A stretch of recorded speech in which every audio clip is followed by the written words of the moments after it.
Já o São Paulo acaba de mudar de parceiro. O Tricolor tinha para o fornecimento de alimentos e bebidas em seu estádio uma parceria com a F-Gol. Uma enorme confusão, briga na justiça, enfim, um acordo para a rescisão do contrato foi selado.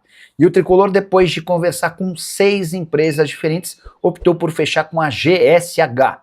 Essa empresa vai ser responsável pela realização de serviços de alimentos e bebidas no estádio em dias de jogos e shows.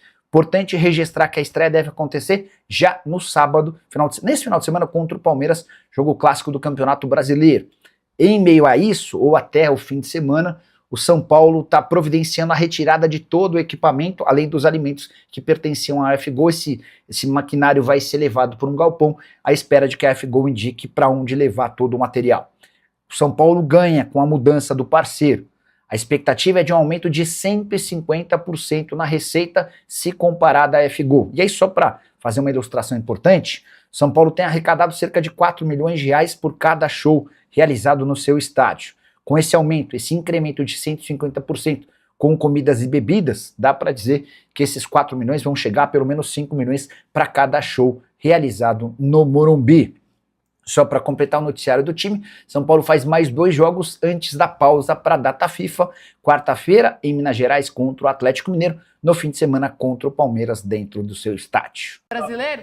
E agora sobre o líder, sobre o São Paulo, que lidera o campeonato. Venceu o Bragantino de virada por 2-1, com o Sabino fazendo gol. Caleri também, Caleri que está num ótimo momento aí na temporada, especialmente sob o comando do Roger Machado.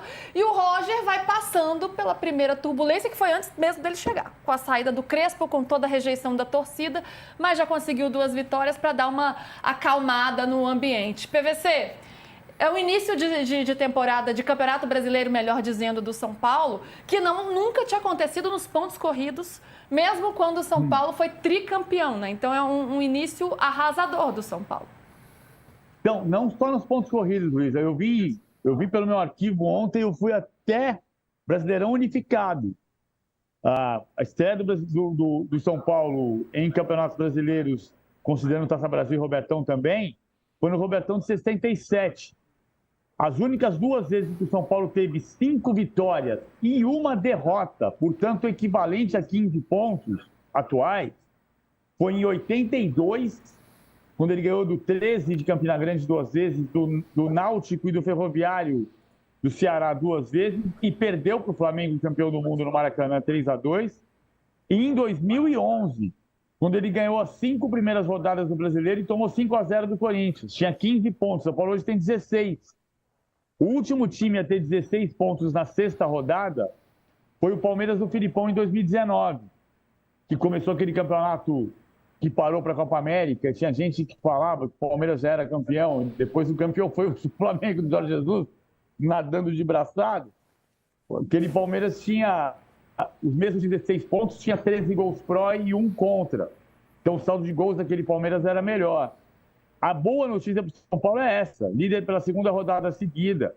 A má notícia é que nenhum desses times que eu dei como parâmetro, nenhum deles ganhou o Brasileiro. Pois é, né? É um começo que chama muita atenção. São 16 pontos, são 5 vitórias e 1 empate. Então é um time que segue invicto aí na competição, já abriu 3 pontos para o Palmeiras, mas como o PVC falou, não é garantia de nada, né? Afinal, estamos ainda na 6ª rodada, vamos ter uma parada aí para a Copa do Mundo, muita água ainda vai rolar por baixo dessa ponte, mas é um início que chama muita atenção. Em 2019, o último time, como o PVC trouxe, foi o Palmeiras do Filipão, mas o Flamengo do Jorge Jesus acabou sendo campeão. Rodrigo, o quanto anima esse início do São Paulo e será que isso se sustenta até o fim? Será que o São Paulo vai continuar, ao menos nessa briga, até as rodadas finais do campeonato? Luiz, assim, eu sempre achei que as análises sobre o São Paulo eram excessivamente pessimistas, no sentido de que ficava assim, se livrar do rebaixamento é suficiente, enfim. Sempre achei o time do São Paulo um time no nível do Corinthians, um bom time titular e que tem uma questão de elenco, né? Que é que se você perde alguns jogadores, ele começa a ter problemas. O Crespo achou uma fórmula, o Roger está mantendo essa fórmula aí com os 3 volantes ali que são bem móveis e tal, e tendo os 3 da frente lá, Luciano, Lucas e Caleri, o time está andando. A grande incógnita para o São Paulo é quanto tempo que esses jogadores vão estar inteiros sem ter nenhuma questão de contusão porque quando você tem uma reposição, tem uma troca, tem uma queda de nível mais do que outros times que vão disputar ali na ponta, como é o caso do Palmeiras e do Flamengo, né? Então, acho que essa é a grande incógnita. É bom a gente lembrar que nessa era, supostamente, aí de domínio de Palmeiras e Flamengo, o São Paulo, no Brasileiro de 2020, teve uma possibilidade real de ganhar o campeonato, né? Ele teve muito na frente, abriu uma vantagem grande com o Fernando Diniz, é que o time se esfacelou no final do campeonato. Mas o São Paulo teve um momento, era meio da pandemia, tinha um campeonato ali com circunstâncias muito específicas, mas ele teve com o campeonato na mão. Hoje é muito cedo, ainda são 6 rodadas, eu acho que o time tem bom potencial, esse time titular. Vai ter uma questão física, se vai todo mundo se manter inteiro, e vai ter uma questão do elenco, de como ele vai reagir quando precisar fazer trocas aí, porque você vai começar os outros campeonatos agora, Sul-Americana, Copa do Brasil, enfim. Então, acho que essas duas coisas são chaves para o São Paulo. Não dá para saber hoje se vai estar disputando o título, porque só tem 6 rodadas, mas eu acho que dá para prever que o São Paulo vai ficar ali nessa zona entre os 5 primeiros, digamos assim, e disputando uma vaga de Libertadores. Eu acho que isso aí é um plano bem plausível, inclusive dentro do que é o elenco e tal, mas repito, depende muito da reação física dos jogadores. A gente viu ano passado, perdeu o Caleri, perdeu o Lucas durante grande parte do campeonato e sentiu muito. Para você, Sami, essa campanha atual reflete a realidade ou está muito além do que era esperado, né? Mas será que se sustenta? Tá muito cedo ainda, né, Lu, pra gente falar. Ontem o São Paulo não fez um bom primeiro tempo, né? Tanto que o Red Bull Bragantino saiu na frente. No segundo tempo, o São Paulo conseguiu a virada, né? Passa muito também pelo Lucas, né?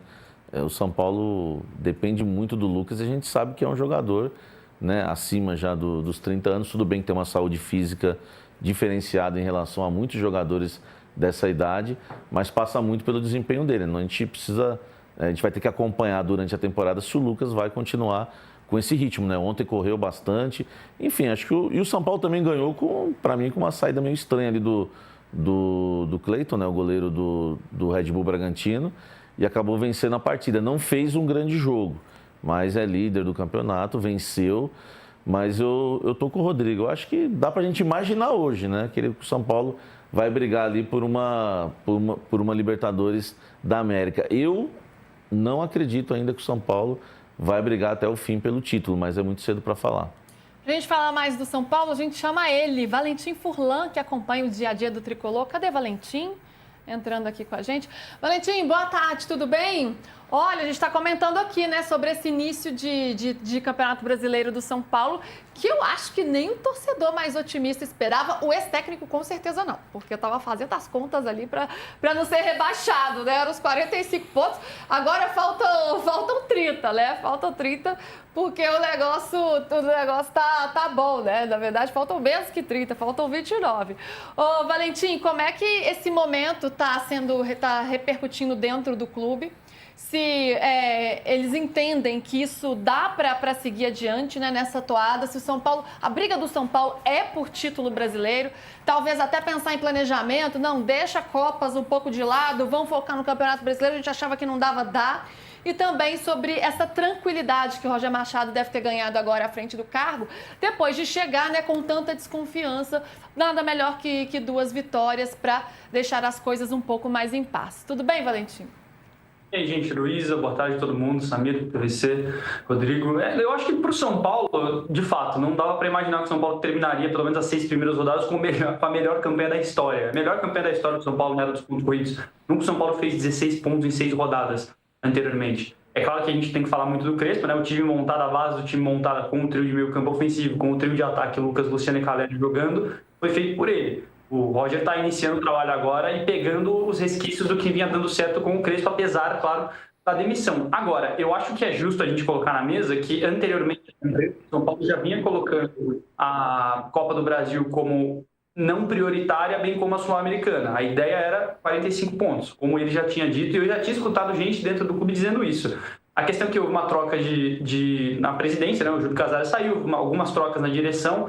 O Rui Costa agora é o encarregado no departamento de futebol, então as coisas mudaram um pouco, até porque chegaram reforços que, na visão da diretoria, elevaram bem o nível do time. Vale lembrar, nenhum dos reforços trazidos pelo Crespo, né? Todos os reforços já eram citados desde a gestão Casares, então reforços trazidos pela diretoria. E com isso, o nível do time, na visão da diretoria, subiu e agora a expectativa é de lutar assim, por posições altas no Campeonato Brasileiro. Se isso vai acontecer ou não é outra história. O que o São Paulo quer é que o treinador não diga que não é possível. O grande objetivo da direção do São Paulo é esse, e a troca do Roger pelo Crespo, como a gente já falou durante toda a semana, tem a ver com isso. Pegou muito por esse lado, né? Porque o próprio Crespo não acreditava que era possível, pelo menos pelas declarações que ele vinha dando. Fala pessoal, estamos aí com atualizações importantes do São Paulo. Se inscreva e ative o sininho para receber mais atualizações do Tricolor. Deixe seu like, que é muito importante para o crescimento do canal. Utilize o espaço aqui embaixo para registrar sua opinião. Ficamos por aqui com mais esse giro de notícias. Um abraço e até o próximo vídeo.